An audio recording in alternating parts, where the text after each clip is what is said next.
Saudara-saudara pendengar yang kami kasihi dimanapun Anda berada, Anda kembali bersama kami dalam acara Telaga Tegur Sapa Gembala Keluarga. Saya Gunawan Santoso dari Lembaga Bina Keluarga Kristen akan berbincang-bincang dengan Bapak Pendeta Dr. Paul Gunadi. Beliau adalah seorang pakar dalam bidang konseling. Perbincangan kami kali ini merupakan lanjutan dari rangkaian pembicaraan kami terdahulu yang mempunyai tema besar yaitu berawal dari satu. Dan kesempatan ini kita akan membicarakan tentang pasangan yang menyiksa. Kami percaya acara ini pasti bermanfaat bagi kita sekalian, dan dari studio kami mengucapkan selamat mengikuti.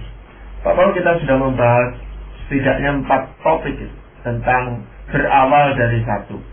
Jadi ada pasangan-pasangan itu yang punya emosi tinggi dan ini menjadi masalah, berawal dari satu juga. Kemudian ada yang tidak berfungsi dengan efektif, ada juga yang jauh secara emosional, dan yang terakhir yang sudah pernah kita bahas adalah pasangan yang tuntutannya terhadap uang dan waktu itu begitu tingginya, Bapak. Dan ini sangat mengganggu hubungan pernikahan. Sekarang pada kesempatan ini kita akan bicara tentang pasangan yang menyiksa.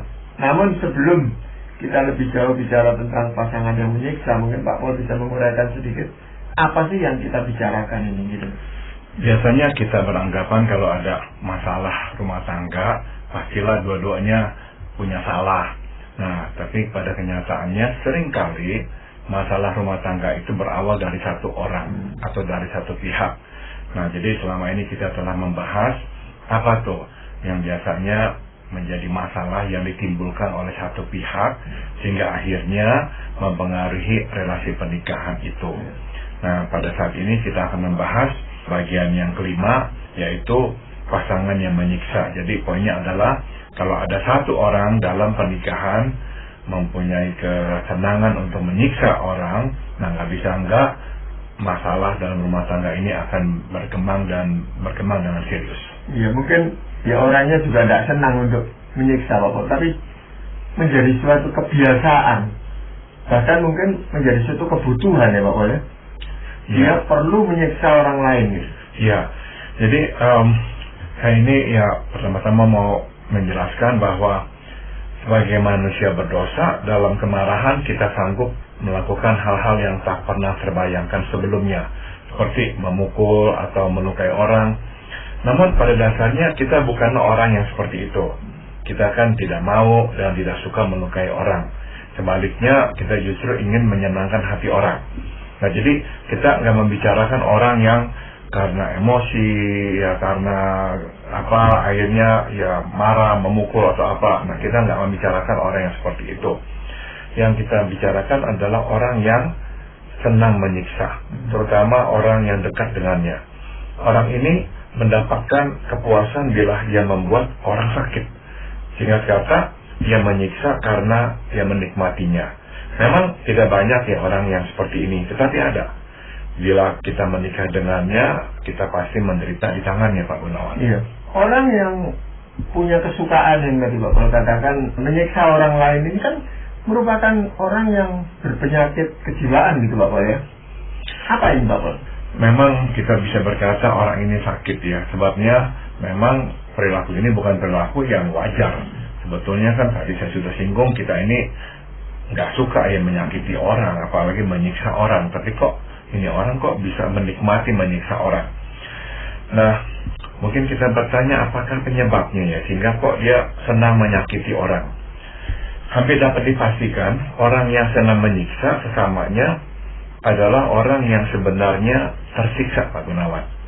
Jadi suatu kecil ia kerap mendengar dan menyaksikan teriakan sakit akibat perbuatan ayah atau ibunya terhadap satu sama lain.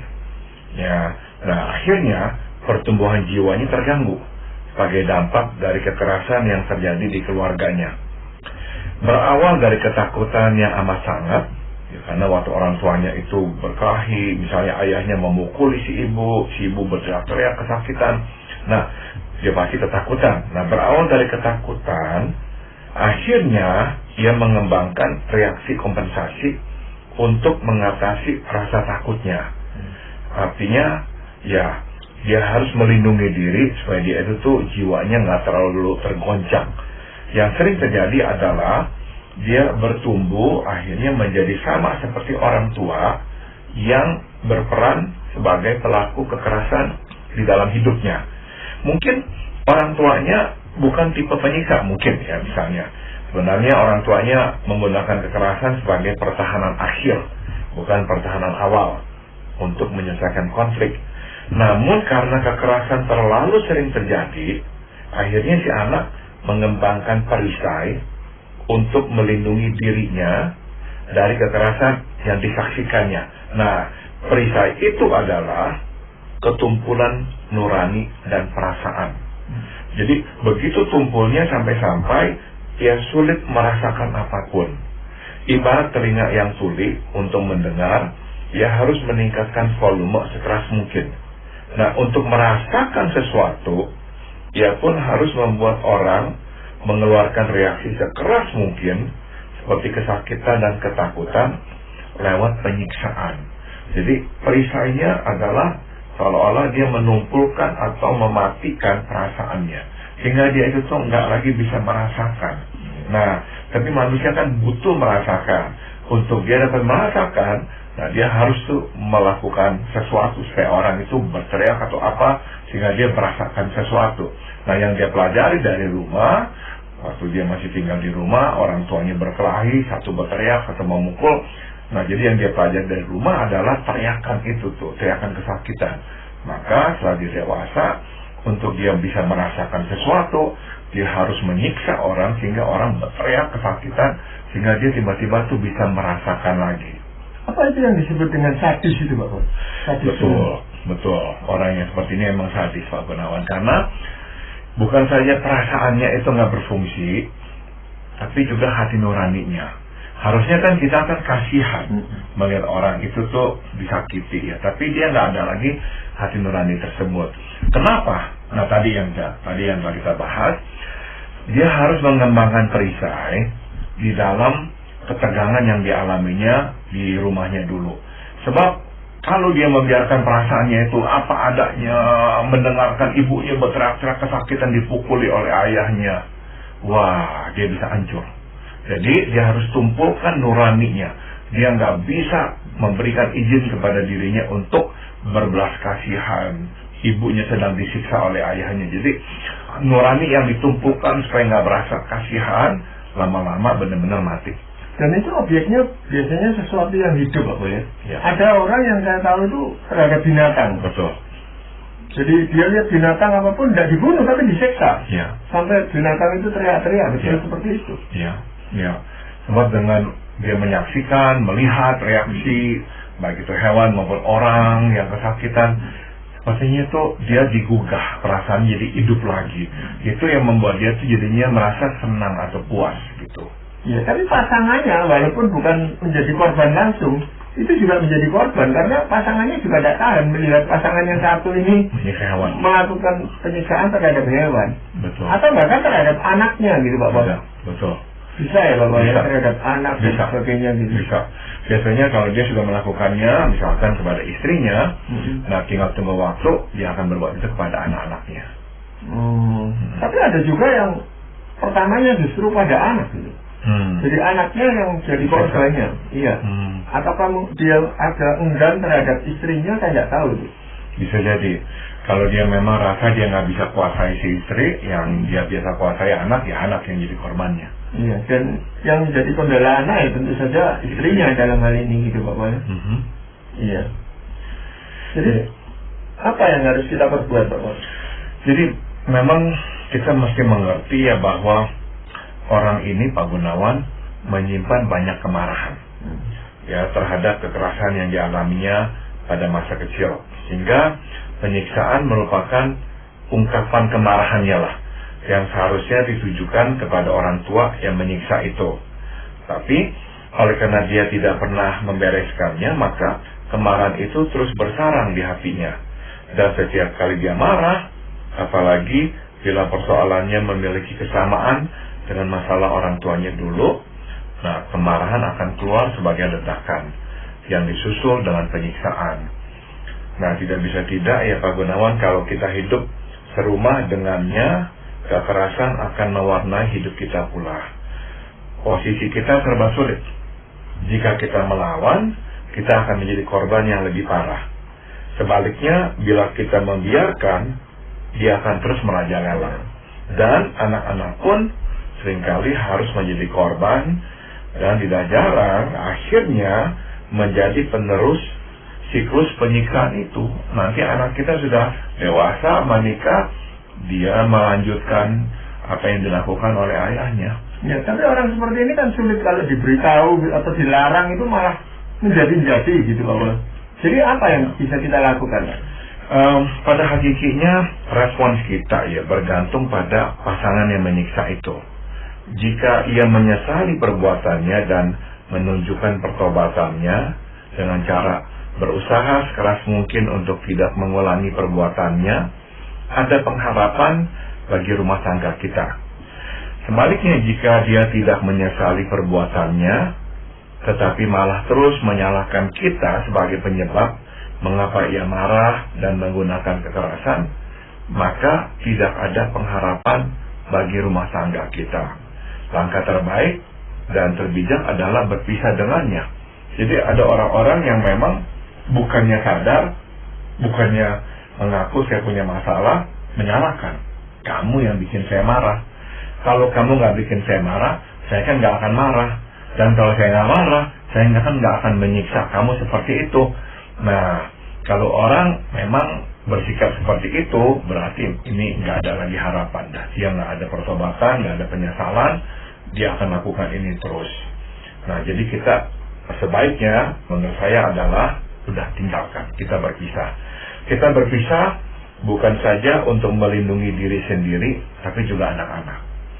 Bukan saja untuk melindungi anak-anak dari kekerasan orang tuanya, tapi juga untuk melindungi anak-anak dari kemungkinan mereka menjadi seperti orang tuanya, atau dalam hal ini ayahnya. Jadi kita mau memang mengambil langkah yang enggak gampang ya, tapi tujuannya itu, karena kita nggak mau anak-anak kita menjadi korban, dan kita nggak mau anak-anak kita menjadi penerus perilaku yang buruk ini. Kalau dia melihat orang tuanya begitu, besar kemungkinan dia akan teruskan. Tapi ya saya mau berkata, berpisah bukan keputusan yang mudah. Ada banyak hal yang mesti dipertimbangkan masak-masak. Saya juga mau mengingatkan, perpisahan menyelesaikan satu masalah, tetapi juga menciptakan masalah lain. Jadi sekali lagi, kita harus memperhatikan segala risiko yang mesti ditanggung. Kita masih siap.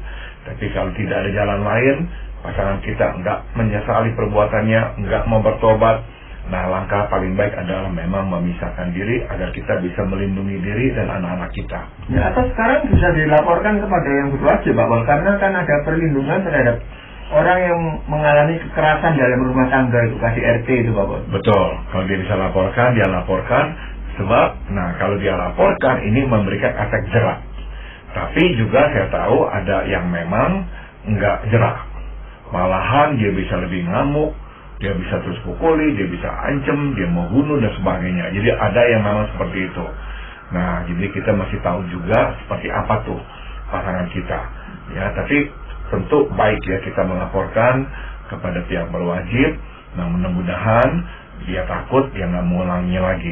Ya, katakan dia di penjara atau apa, itu kan otomatis terpisah kita Pak untuk beberapa saat, dan di sana dia mungkin mendapat perawatan atau rehabilitasi atau bagaimana gitu Pak. Ya, mudah-mudahan aja waktu di penjara ya dia sadar ya. Tapi kalau dia nggak sadar, memang kalau memang dia ini berbahaya sekali, dia keluar dari penjara, dia bisa membahayakan jiwa kita. Jadi kita tahu juga akhirnya ada korban berjatuhan di tangan orang-orang seperti ini. Karena orang-orang seperti ini hati nuraninya sudah tumpul, perasaannya sudah tumpul, sanggup berbuat segala hal-hal yang memang kejam. Iya. Bagaimana kalau pasangan itu kemudian suatu saat menyesal gitu Pak Boy, dan dia bertobat, ingin berubah, lalu kita bagaimana? Kalau dia memang menyesal dan ingin berubah, kita harus tinggal dan tidak berpisah dengannya. Nah, yang perlu kita sadari adalah mulai dari titik penyesalan sampai ke titik perubahan, biasanya diperlukan waktu yang tidak singkat. proses ini pun tidak mulus dan kadang ditandai oleh penyiksaan. Jadi meskipun dia udah berjanji enggak, tapi waktu dia udahlah coba, nah bisa jadi itu dia gagal, dia jatuh lagi, dia pukulin kita lagi. Nah ini bagian yang mesti kita sadari. Dari titik penyesalan, titik pertobatan atau perubahan diperlukan waktu yang panjang, dan kita juga kadang harus menanggung kemungkinan kita jadi korban dia lagi. Iya, jadi selama proses itu berlangsung Pak Boy, apa sebenarnya yang bisa kita lakukan? Ada beberapa. Yang pertama adalah sudah tentu kita mesti mengintrospeksi diri bila ada perbuatan atau perkataan kita yang menyakiti hatinya. Nah, jika ada, minta maaf kepadanya. Dengan meminta maaf, kita pun memperlihatkan kepadanya sebuah gaya kehidupan yang baik dan berkenan kepada Tuhan. Salah, dia minta maaf. Nah, mudah-mudahan dia mencontoh tauladan yang kita berikan. Saya nggak menyalahkan orang yang jadi korban. Orang mungkin berpikir, aduh udah jadi korban kok saya yang harus introspeksi. Tapi inilah prinsip rohani yang Tuhan berikan kepada kita ya. Nomor satu yang mesti kita soroti diri sendiri dulu. Ya, lihat dulu apakah ada bagian kita, andil kita, kesalahan kita, perkataan kita mungkin yang kurang tepat. Kalau ada sekecil apapun, akui dan minta maaf. Ini yang Tuhan minta dari kita. Ya memang kalau kita mau merubah seseorang ya kita sendiri yang harus terlebih dahulu berubah gitu Pak Boy ya. Betul, betul. Dan orang-orang seperti itu kan sulit sekali untuk mengintrospeksi dirinya gitu. Betul sekali. Jadi dengan kita ini mengintrospeksi, meminta maaf, kita sebetulnya sedang mencontohkan sebuah gaya kehidupan yang baik, yang berkenan kepada Tuhan. Nah, mudah-mudahan dia melihat dan akhirnya tergerak untuk mengikuti kehidupan yang seperti ini. Ya, contoh yang konkret seperti itu mungkin lebih gampang dibaca ketimbang kita itu memarahi dia atau menasehati dia atau memanggil orang lain untuk menasehati dia. Itu rasanya lebih efektif kalau kita berubah di depan matanya sendiri. Betul. Ya. Selain itu apa Pak? Yang berikut adalah mintalah ia untuk mendaftarkan situasi atau perbuatan dan perkataan kita yang dapat memicu reaksi kekerasannya. Nah, daftar ini dapat menolong kita mengenali pemicu dan menghindar dari reaksi tak terkendalinya. Ini waktu dia itu beritahukan kita, ya waktu kamu begini, waktu kamu begitu, saya itu tuh biasanya tuh, waduh, kalah, saya nggak bisa lagi tuh kendalikan diri. Nah, kita catat, kita minta dia catat hal-hal apa aja. Nah, dengan kita ada daftar itu, kita jadi tahu tuh yang mana atau yang jangan kita katakan atau kita lakukan. Nah, itu menolong kita menghindar dari pemukulan atau penyiksaannya.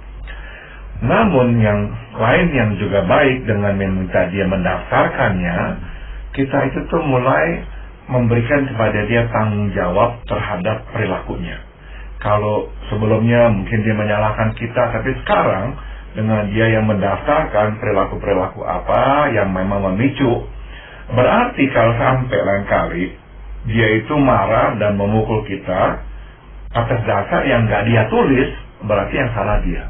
Jadi kita memang mulai melimpahkan tanggung jawab itu kepadanya, sebab memang dialah yang harus bertanggung jawab atas perbuatannya itu. Nah, dengan kita meminta dia mendaftarkan itu, dia seolah-olah yang bertanggung jawab. Kalau sampai ada apa-apa lagi, salah saya yang nggak menuliskan apa tuh yang kamu perbuat yang bisa membuat saya marah. Tapi biasanya nggak mau Bang. Orang-orang seperti ini disuruh membuat daftar gitu nggak mau. Dia bilang, kamu kan tahu apa-apa yang menyebut saya marah. Kamu serumah dengan saya gitu. Nah, kalau dia bilang begitu, oke, kita kerjasama ya, kita tulis sama-sama. Nah, kalau dia nggak mau, dia bilang ya terserah kamu apa. Nah, kita bisa simpulkan dia memang nggak siap bertobat. Dia belum siap bertobat, berarti lain kali dia akan mengulangnya lagi. Nah, kita putuskan, kita mau tanggung risiko itu atau enggak. Kalau kita nggak mau tanggung risiko itu, menurut saya lebih baik kita tinggalkan. Iya. Dan itu bisa menimbulkan kemarahan lagi. Kalau kita mengatakan akan ditinggalkan gitu aja, itu sudah mungkin dia akan marah luar biasa. Ini poin yang bagus Pak Gunawan. Jadi kalau kita tahu dia akan marah dan mungkin bisa melukai kita, nah sudah tentu kita nggak bisa ya tinggalkan begitu saja di depan mata dia. Dia mungkin bisa kalah. Jadi mungkin kita harus atur dimana kita bisa pergi, kalaupun dia ada di sana, tapi kita aman, karena ada orang-orang yang bisa melindungi kita. Atau ya kita pergi sewaktu dia tidak ada di rumah. Tinggalkan diam-diam gitu Pak ya. Iya. Masih ada yang lain Pak kira-kira yang bisa kita kerjakan?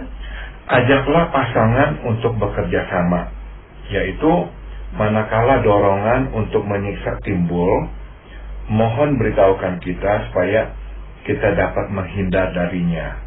Jika ia masih sanggup menguasai dirinya, mintalah agar ia berupaya untuk mengungkapkan kemarahannya dengan cara yang lain. Misalkan dengan membicarakannya.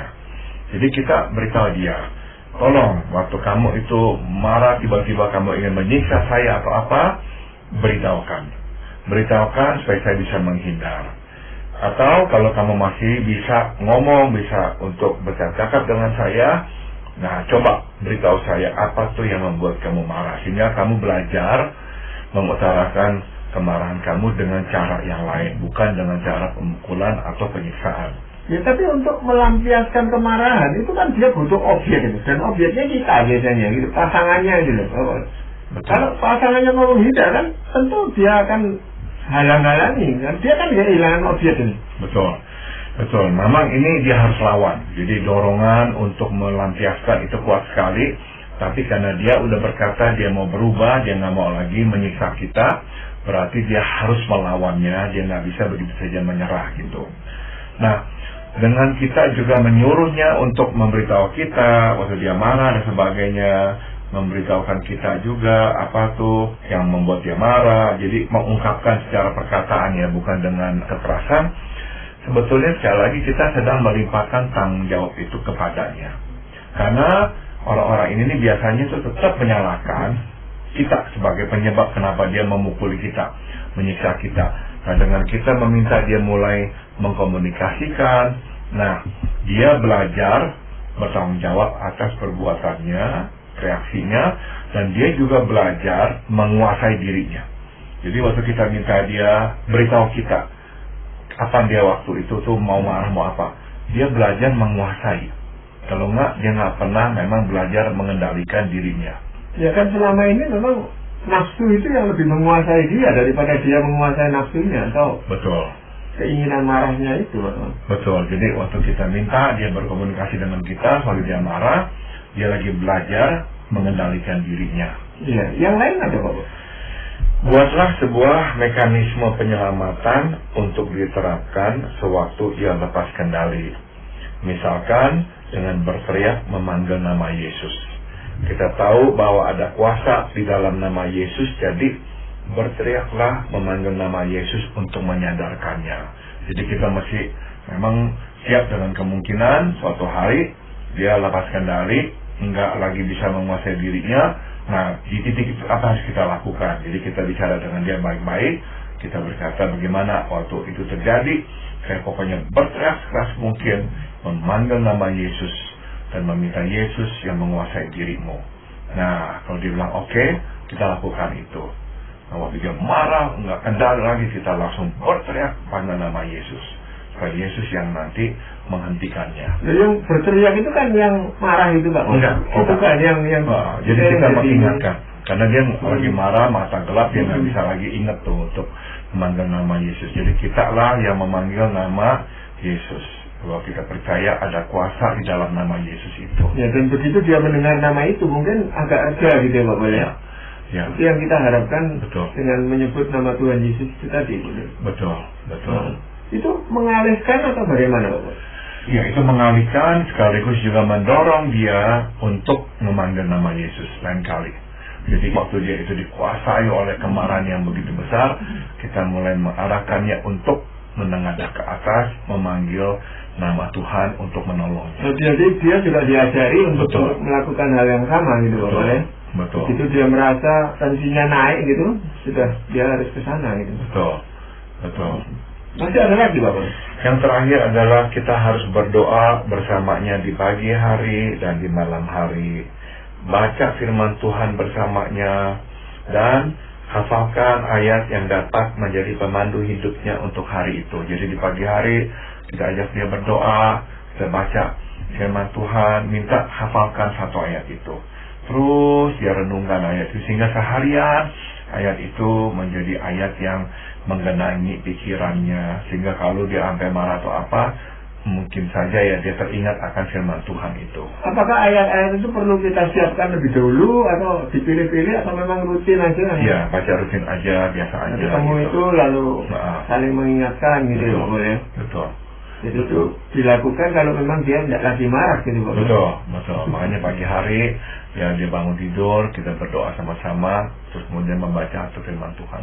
Iya. Pokoknya harus diluangkan waktu untuk itu, membaca bersama, berdoa bersama gitu, Pak. Betul. Kita jadinya harus datang kepada Tuhan memohon kekuatannya.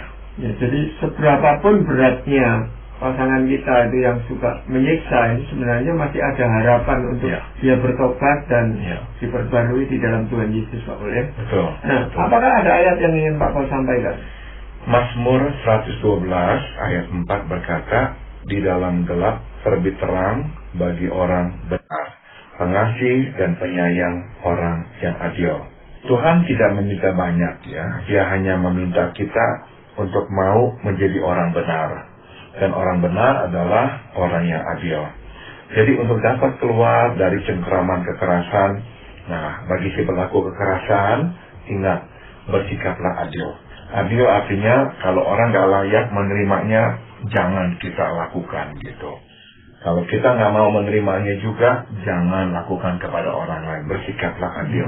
Nah, orang yang mulai bersikap adil, maka akan melihat terang terbit dari kegelapan hatinya. Ya, jadi dua belah pihak ini, baik yang suka menyiksa maupun yang tersiksa, ini sebenarnya juga harus bersikap adil gitu Pak Paul. Karena biasanya korban ini agak melebih-lebihkan akibat dari penyiksaan pasangannya gitu Pak Paul. Ya, terima kasih sekali Pak Paul untuk perbincangan pada saat ini. Dan para pendengar sekalian, kami mengucapkan banyak terima kasih. Anda telah mengikuti perbincangan kami dengan Bapak Pendeta Dr. Paul Gunadi dalam acara Telaga Tegur Sapa Gembala Keluarga. Kami baru saja berbincang-bincang tentang pasangan yang menyiksa. Bagi Anda yang berminat untuk mengetahui lebih lanjut mengenai acara ini, silakan menghubungi kami lewat surat. Alamat surat Anda ke Lembaga Bina Keluarga Kristen atau LBKK, Jalan Cimanuk 56, Malang. Kami juga mengundang Anda mengunjungi situs kami di www.telaga.org. Saran-saran, pertanyaan, serta tanggapan Anda sangat kami nantikan. Akhirnya dari studio kami mengucapkan terima kasih atas perhatian Anda dan sampai jumpa pada acara Telaga yang akan datang.